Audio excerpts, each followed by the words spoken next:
rahimakumullah, ibu-ibu, ayah-ayah sekalian rahimakumullah, abang-abang, kakak-kakak, adik-adik semua, mudah-mudahan Allah Ta'ala ampunkan dosa kita insya-Allah. Mudah-mudahan ditambah rahmat keberkatan untuk kita semua, diterima segala amal kita, makbul segala doa insya-Allah.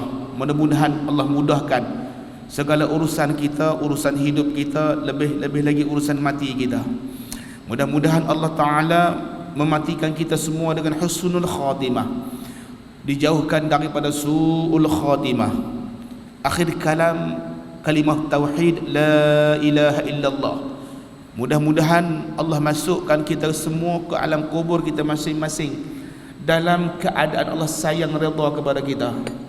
Mudah-mudahan kubur kita insya-Allah raudhah min riyadil jannah, satu taman daripada taman-taman surga. Mudah-mudahan kubur kita jauh daripada hufrah min hufarin niran, jauh daripada satu lubang daripada lubang-lubang neraka Allah, wal a'yadu billahi min zalik. Mudah-mudahan kubur kita menjadi kebaikan untuk kita, sampai pahala jariah amal bakti kita, sampai pahala sedekah insya-Allah, sampai pahala daripada ilmu yang kita kongsikan sama-sama yang bermanfaat, sampai kebaikan doa daripada anak-anak yang saleh dan salihah, doa daripada sahabat-sahabat kita, jiran-jiran kita, jemaah yang pernah bersama dengan kita. Mudah-mudahan Allah bangkitkan kita sama-sama. Harapan kita bersama baginda Rasul sallallahu alaihi wasallam mendapat rahmat Allah di mahsyar dan mendapat syafaat daripada habibuna kekasih kita baginda Rasul sallallahu alaihi wasallam. Mudah-mudahan kita semua Allah masukkan dalam kalangan orang yang berjaya, yakni berjaya masuk surga Allah, dan berjaya kita dihindarkan, dijauhkan daripada api neraka Allah subhanahu wa ta'ala insya-Allah ya rabbal alamin. Dan rahmatullah, kita mulakan pagi yang mulia ini dengan kalam-kalam yang mulia. Kita mulakan dengan Al-Quran insya-Allah, kemudian kita teruskan dengan sedikit zikrullah dan juga selawat ke atas baginda Rasul sallallahu alaihi wasallam, surah Al-Fatihah, keberkatan daripada 10 ayat pertama surah Al-Kahfi, kemudian keberkatan daripada zikrullah Al-Asmaul Husna, dan keberkatan daripada selawat dan salam ke atas junjungan besar Nabi kita Muhammad sallallahu alaihi wasallam insya-Allah. A'udzu billahi minasyaitonir rajim. Bismillahirrahmanirrahim. Alhamdulillahi rabbil alamin. Arrahmanir rahim. Maliki yaumiddin. Iyyaka na'budu wa iyyaka nasta'in. Ihdinas siratal mustaqim. صراط الذين أنعمت عليهم غير المغضوب عليهم ولا الضالين.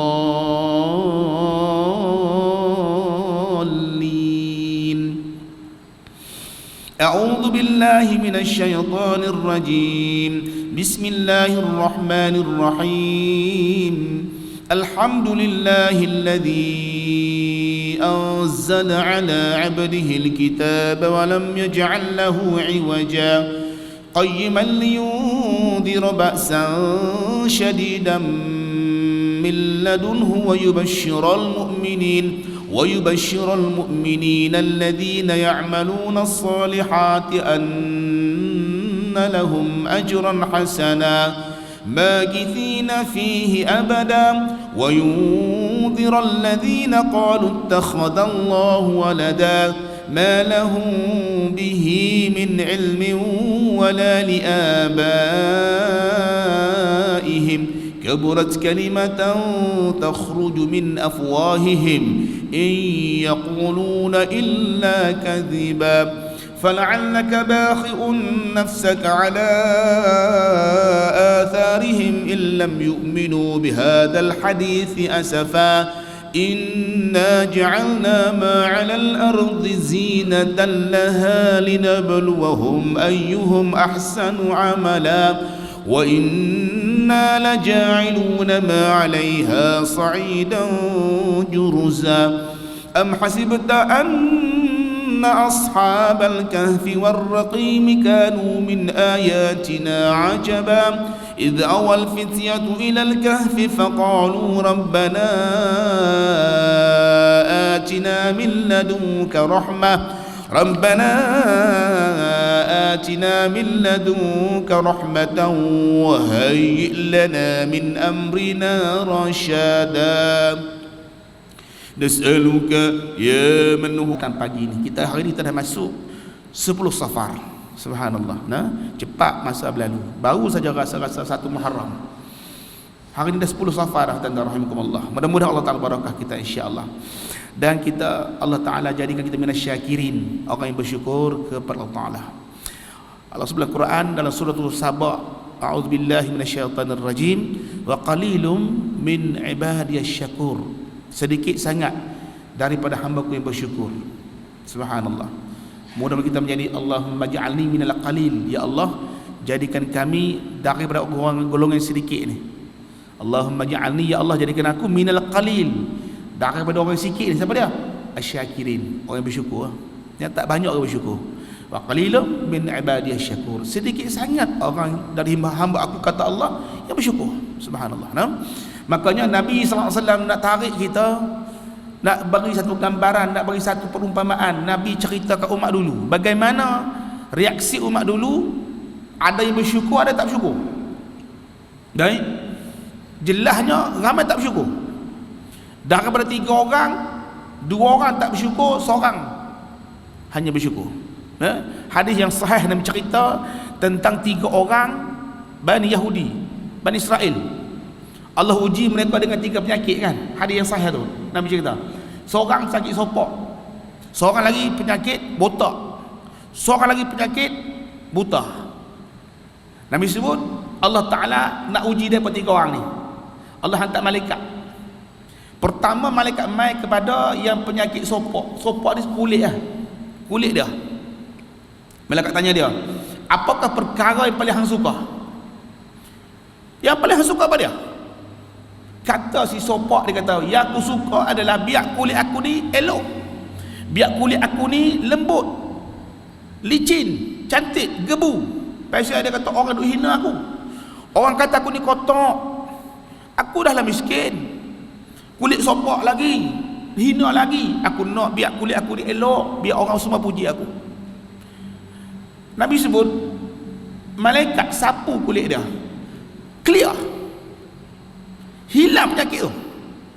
Subhanallah. Bila dah hilang semua sopok dia, elok sebab kulit dia dah gebu, elok dah. Malaikat tanya soalan kedua, apakah harta yang paling hang suka? Dia kata, aku paling suka unta, binatang unta. Malaikat beri pada dia dengan izin Allah. Malaikat beri pada seekor unta betina yang bunting, tuan-tuan. Unta betina bunting, dan nak beranak. 2 nikmat dia dapat hari itu. Pertama sihat, kulit dia elok dah. Yang kedua harta, dan jadi kaya. Malaikat pergi kepada yang kedua, yang penyakit botak.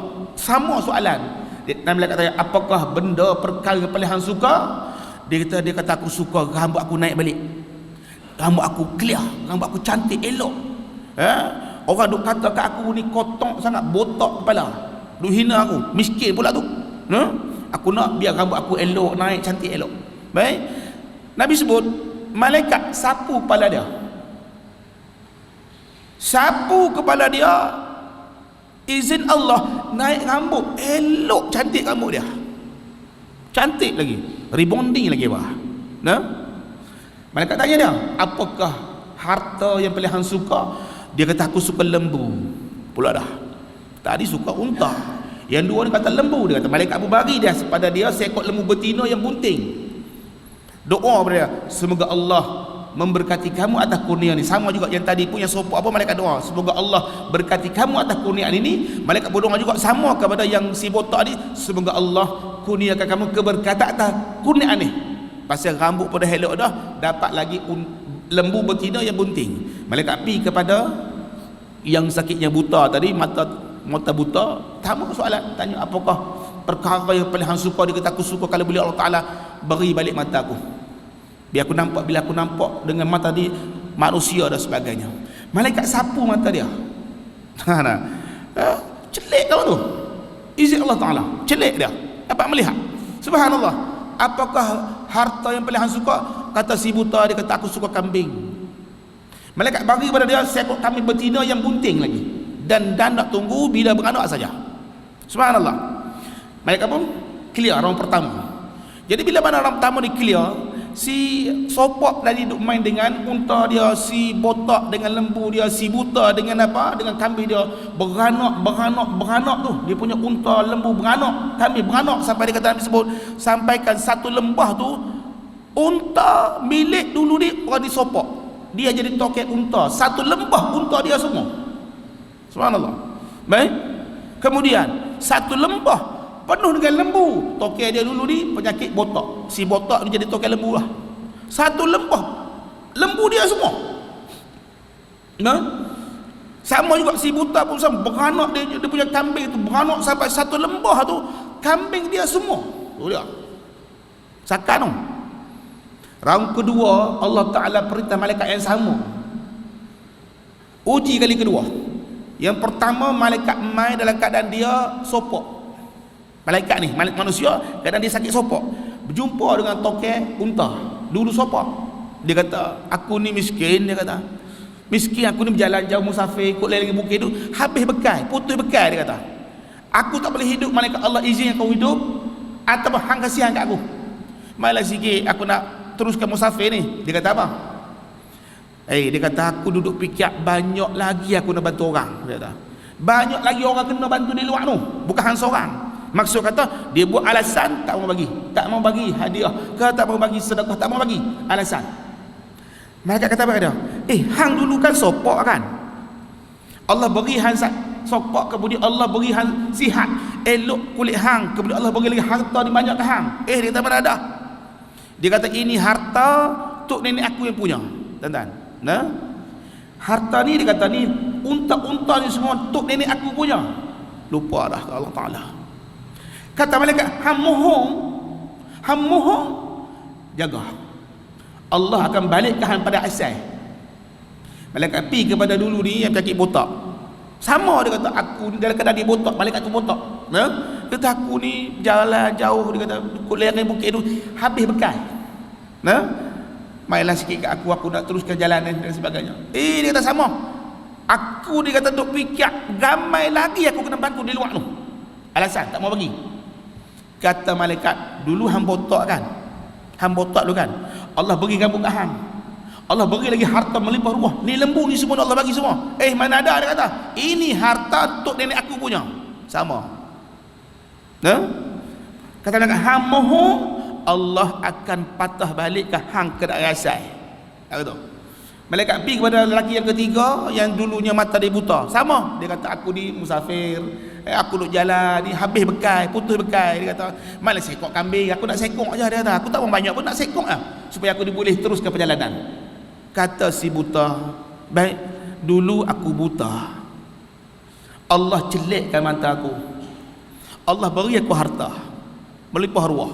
Sekarang hang tengok mana-mana kami hang nak, ambil lah. Dia kata berapa ekor hang nak, ambil, FOC, free of charge. Aku tak berkira, asalkan ambil tu lillahi ta'ala, untuk Allah Ta'ala, ambil. Kata malaikat, wahai si buta, dulu dia buta lah, hang pegang harta hang, ambil balik harta hang. Sesungguhnya kata malaikat, hampa 3 orang sedang diuji oleh Allah. Uji oleh Allah. Dia kata Allah redha pada kamu, Allah suka kamu, yang bersyukur atas nikmat Allah. Tetapi Allah murka kepada 2 sahabat kamu lagi tu, yang lupa daratan, kacang lupakan kulit, lupa kepada Allah. Akhir sekali si sopak yang dah kaya dengan unta tu, unta hilang semua, patah balik penyakit dia, orang hina dia balik, miskin balik. Sama juga si botak pun, luruh semua kampung, botak balik, orang hina balik dia, hilang semua lembu dia sekali mata. Tetapi si buta, Allah tetap kekalkan mata dia. Subhanallah, Allah biarkan lagi kambing dia, tambahkan lagi rezeki dia. Subhanallah. Pasal apa? Minasyakirin, orang yang ingat kepada Allah, bersyukur atas nikmat Allah. Semua ni Allah beri pada kita. Maka nikmat bagi Allah bagi kita, alhamdulillah alladzi bi ni'matihi tatimmus salihat. Segala puji bagi Allah alladzi yang bi ni'matihi, dengan nikmat yang Allah beri kat kita tu, tatimmus salihat, kita boleh menyempurnakan amal soleh kita. Kita bagi Allah bagi sihat, boleh main masjid. Allah bagi sihat, boleh main dengar kuliah. Allah bagi kita kaya, boleh sedekah, boleh infak, boleh wakaf dan sebagainya. Sampai kita ada peluang beribadah, orang kata mempercepatkan ibadah, mempercepatkan amal soleh, insya-Allah Allah matikan kita dengan husnul khatimah, insya-Allah.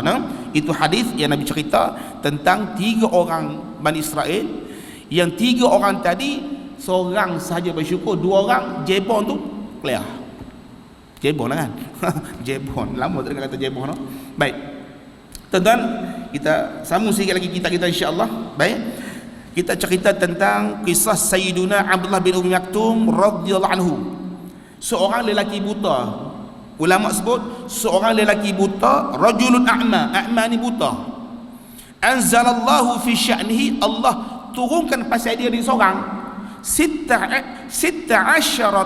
ayat, 16 ayat. Pasal dia ni seorang, Allah turunkan 16 ayat. Tuliyat wasatazillu tutla ma karral hadidan. Ayat tadi akan terus dibaca bila selama ada siang dan malam ni sampai kiamat Quran. Maka ayat tu dalam surah Abasa wa tawalla. Abasa, 16 ayat pertama tu Allah turunkan cerita pasal Abdullah ni. Dia seorang. Maka Nabi ditegur kerana apa? Nabi tak layan dia. Dia ni buta satu, kemudian orang suka baca Quran. Bila Nabi duduk bersembang dengan puak Quraisy, Nabi duduk awah, duduk pam-pam depa tu supaya Nabi target Nabi boleh pegang kepala. Bila kepala boleh ikut Nabi, ekor akan ikut. Jadi itu strategi dakwah Nabi. Nabi akan pegang dakwah tu kepada yang pertama pemuka, ketua-ketua. Bila ketua masuk Islam, ekor masuk ikut lagu tu. Tapi dalam Nabi duduk bersembang tu, Abdullah mai. Dia kata, Ya Rasulullah, ajarkan aku Quran ya Rasulullah. Dia minta Nabi ajar dia Quran. Nabi tak tengok muka dia. Nabi palingkan daripada melihat wajah. Nabi tak layan dia. Allah tunggu ayat 16 ayat tegur Rasulullah. Abasa wa tawalla tu. Subhanallah. Bila mana subhanallah Nabi ditegur oleh Allah, maka lepas tu Nabi sungguh-sungguh berhati-hati dengan Sayyidina Abdullah ni. Pasal apa? Allah dah warning Nabi, supaya memuliakan Abdullah ni. Baik, subhanallah. Nabi selalu memuliakan Abdullah. Bila dia mai kat Nabi akan layan dia, persilakan dia dan sebagainya. Nabi suruh mai Abdullah mai duduk dekat sebelah Nabi. Ni orang yang Allah tegur Nabi, turun 16 ayat pasal dia.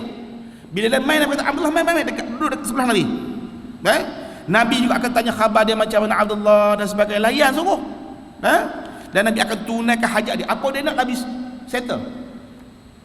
Pasal apa? Bukan calang orang, tuan-tuan.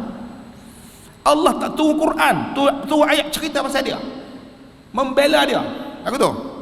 Dan Nabi SAW memuliakan Sayyidina Abdullah sedemikian rupa pasal apa? Teguran Allah disebabkan oleh Abdullah ni fi sya'nihi, pasal dia punya kerja, pasal dia punya cerita, Allah turun ayat.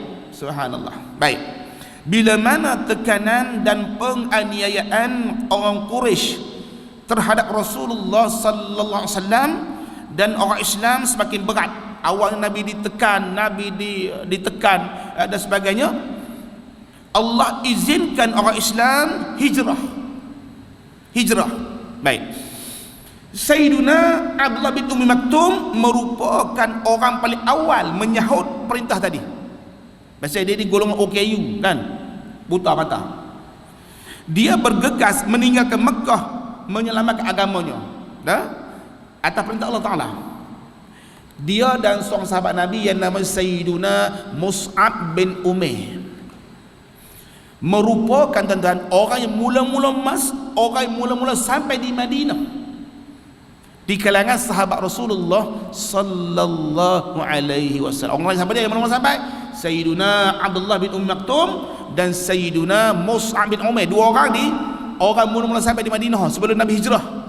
Sebelum sahabat semua hijrah ke Madinah, mereka dua yang main dulu. Nabi hantar dua orang ini. Yang pertama Abdullah, yang kedua Mus'ab bin Umair. Seorang lelaki yang hebat, pemuda yang hebat, asal dari Mekah, orang kaya tuan-tuan. Mus'ab ni orang kaya, orang kaya, harta dia subhanallah melimpah ruah. Disebutkan bahawa nak cerita dia punya kaya Sayyidina Mus'ab ni tuan-tuan, baju yang dia pakai dia pakai buang terus. Dia pakai macam pampers tu. Contohnya pakai buang. Kita baju ni dah pakai setahun dah, 2-3 tahun dah. Dia hari ni pakai, tak pakai dah, besok baju lain tuan-tuan. Kaya. Dia dikatakan dia ada satu minyak atar, minyak wangi.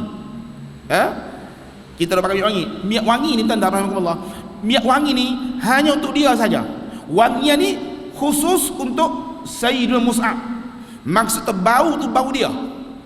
Orang tak pakai, mukhallat dia punya campuran tu dia saja. Mana kata kalau orang cium bau tu, ini Mus'ab, tak orang lain dah. Kita cium kan, contohnya kita lalu depan kita, bau, ini bau kawan tu. Tu dia, kaya. Kita ikut dan lah. Kita semua pakai lah kau. Malaikat subuh ada, malaikat isyak semua ada lah. Baru malaikat pada beli di Maidin pula RM10 tu boleh mandi tu weh. Kita lah.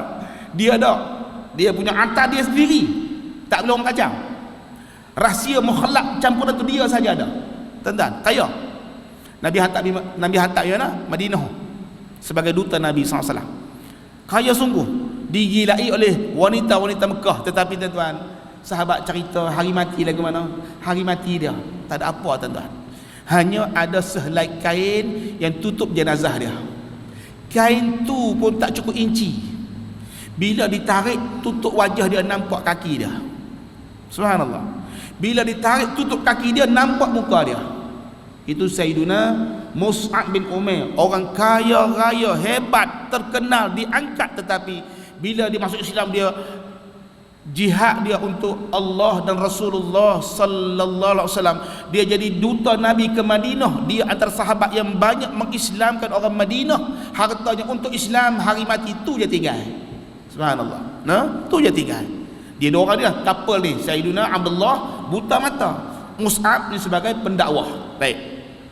Kemudian di Madinah, Sayyidina Abdullah dan Mus'ab menjadi pendakwah yang gigih, menerangkan tentang Islam, promosi Islam, cerita tentang Islam kepada penduduk Madinah.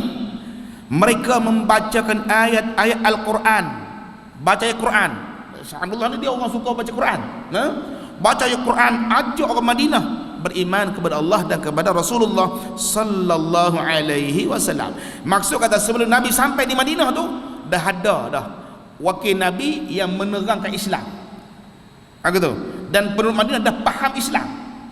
Nabi sampai tu, Nabi tak payah dah cerita balik, bukan Nabi tak susah dah nak cerita balik. Pasal apa? Dah ada, dah sampai berita, dah sampai info kepada mereka tentang Islam. Baik. Bila mana Rasulullah sallallahu alaihi wasallam sampai di Madinah, hari hijrah lah. Ni kita dah masuk bulan Safar. Ni Safar dah bulan 10 ni tuan-tuan. 10 Safar dah. Nabi hijrah tuan-tuan bermula 27 Safar. Bulan Safar lah bulan hijrah Rasulullah sallallahu alaihi wasallam. Baik. Nabi bermula hijrah bulan Safar, sampai di Madinah 12 Rabiul Awal.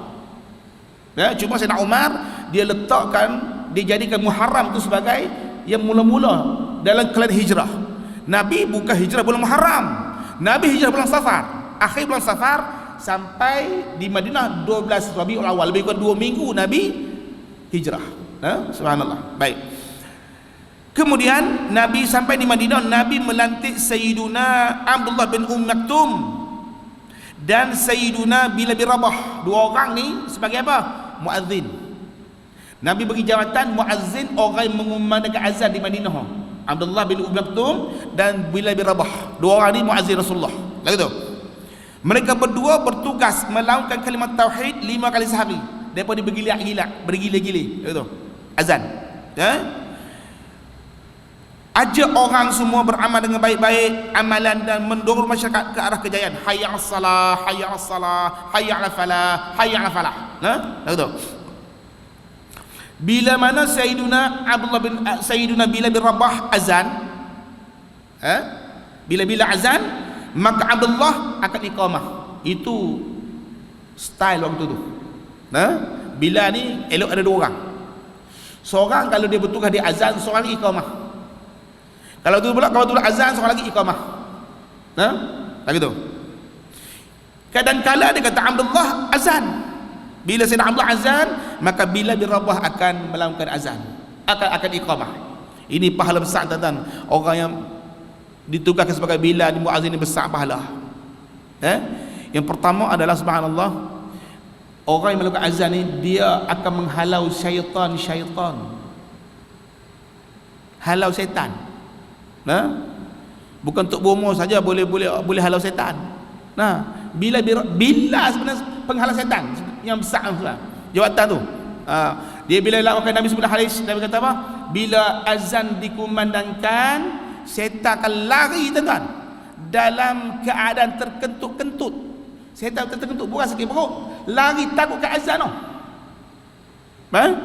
Lari dia sampai dia tak dengar suara muazzin, lari sungguh, lari lintang pokang sampai Nabi kata dia terkentut tu, lari. Dan bila selesai azan, dia patah balik. Syaitan sungguh dia patah balik. Kemudian bila iqamah pula, dia lari lagi. Oh, syaitan sungguh, dia lari. Bila iqamah dia lari, habis iqamah dia patah balik. Untuk apa? Dia nak kacau orang sembahyang. Syaitan dia akan bisik kepada orang sembahyang. Dia kata apa? Uzkur kadza. Dia kata, ingat. Sampai dia kata, yang salat tu dia boleh ingat benda yang dia tak ingat. Benda yang dia tak ingat sebelum sembahyang, dia boleh ingat sembahyang. Syaitan dia kata, uzkur kadza. Ingat ni. Uzkur kadza. Ingat tu. Ingat rumah, ingat kunci motor, ingat kunci kereta. Ingat semua. Yang hilang benda, dia boleh cari dalam sembahyang. Di luar dia tak terfikir pun. Bila Allah Akbar, kunci duk tak malah dah. Mai kau tu. Pasal apa? Syaitan dah kata, uzkur kadza. Ingat tu. Uzkur kadza, ingat ni. Sampai Nabi kata, hingga dia ragu, hingga dia confused, dah berapa rakaat dia sembahyang. Maka kita antara rahimahullah, kalau kita solat sembahyang, solat seorang, faham. Mata tu mai duk uzkur kadza, hang sebut ni, hang sebut tu, habis. Dua apa tiga? Tahiyat dah buat ke belum? Duk mana tu? Sekurang-kurangnya kita solat berjemaah ada tu imam panduan kita, kawan sebelah kita. Dia rukuk, kita rukuk. Dia tahiyat, kita tahiyat. Panduan tu. Syaitan pun tak payahlah juga tak ganggu kita. Tapi kalau seorang-seorang lagu tu, subhanallah, itu syaitan. Maka Bilal muazzin, tugas dia mulia. Hingga kan dia kata, Bilal muazzin ni orang yang antara panjang tengkuk dia hari kiamat tu. Panjang tengkuk dia. Panjang situ bukan panjang tengkuk macam zirapah. Zirapah tu dalam zoo. Panjang tengkuk dia teruja dengan pahala yang Allah nak bagi kat dia tu. Subhanallah. Pahala nak bagi tu. Maka Nabi sebut dalam hadis,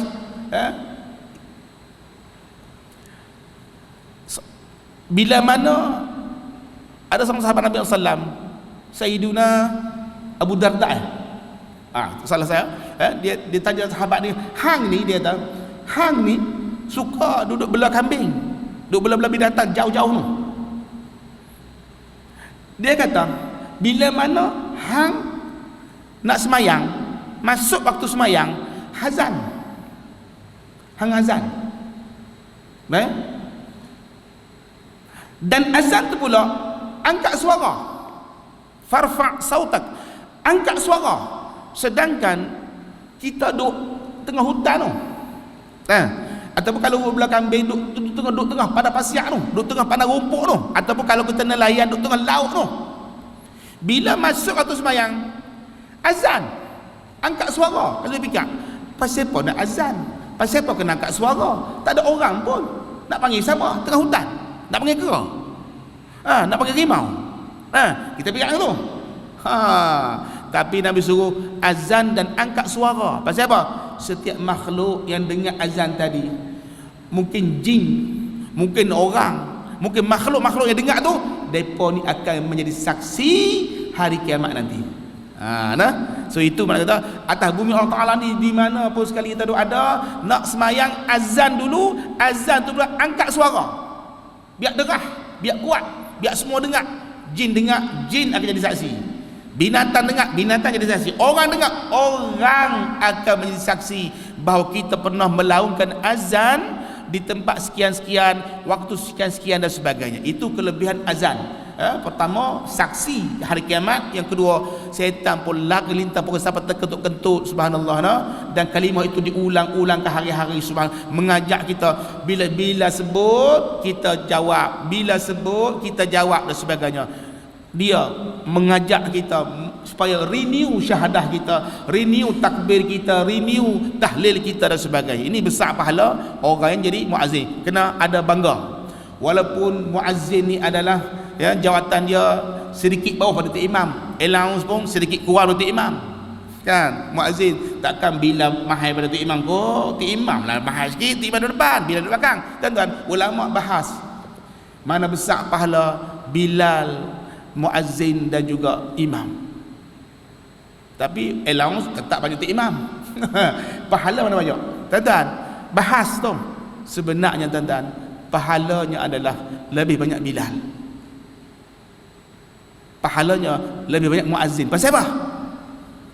Muazzin diajak orang main semayang. Ya.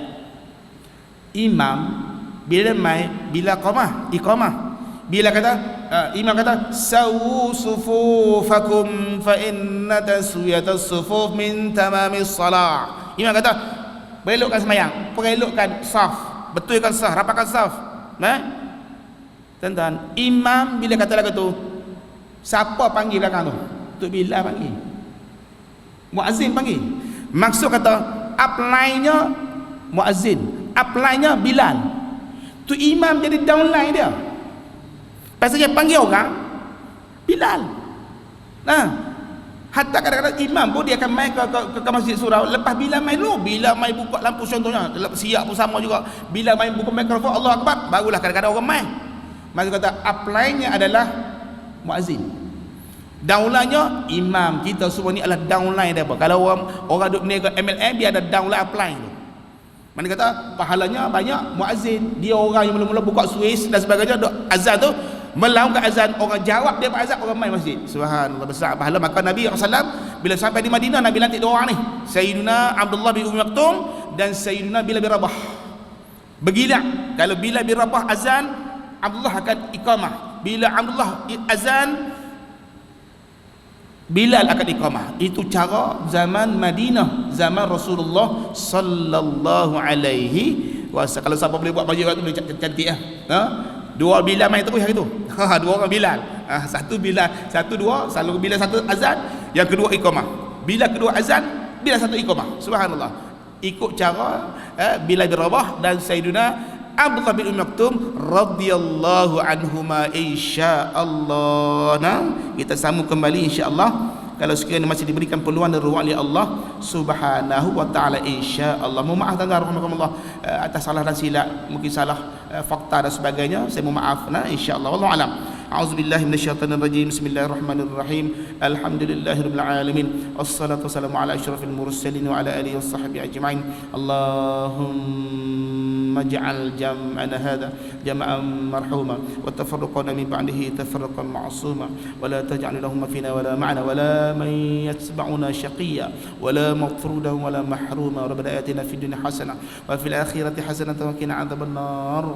وصلى الله على سيدنا محمد وعلى آله وصحبه وبارك وسلم والحمد لله رب العالمين. سبحانك اللهم وبحمدك أشهد أن لا إله إلا أنت أستغفرك وأتوب إليك. بسم الله الرحمن الرحيم. والعصر إن الإنسان لفي خسر إلا الذين آمنوا وعملوا الصالحات وتواصوا بالحق وتواصوا بالصبر. السلام عليكم ورحمة الله وبركاته.